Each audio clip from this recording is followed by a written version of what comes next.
10 رمضان المبارک حضرت ام المؤمنین سیدہ خدیجہ کبریٰ سلام اللہ علیہا کا آپ کا یوم وصال بھی ہے، اور بعض مؤرخین کے مطابق 10 رمضان فتح مکہ بھی ہے۔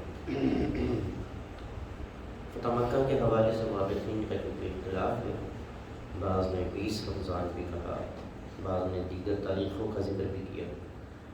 تو البتہ جو وصال حضرت سیدہ خدیجہ کبریٰ سلام اللہ علیہا ہے، یہ 10 رمضان مبارک، اس پر سب کا اتفاق ہے۔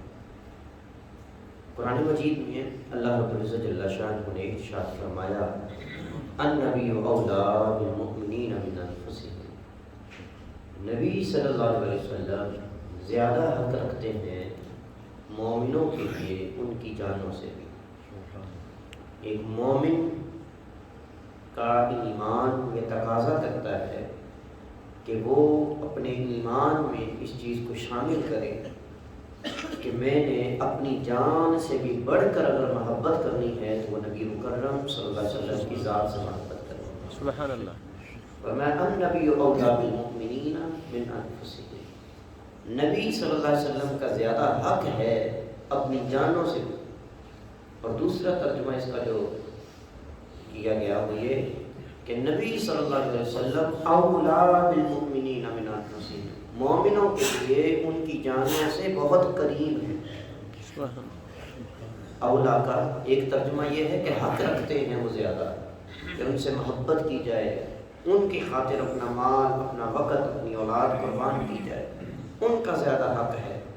اور دوسرا اس کا ترجمہ یہ بنتا ہے کہ اولیٰ بالمؤمنین، قریب کے معنی میں اگر اولیٰ کا ترجمہ کریں تو اس کا مطلب یہ بنتا ہے کہ نبی صلی اللہ علیہ وسلم مومنوں کے لیے ان کی جانوں سے بھی زیادہ قریب ہیں۔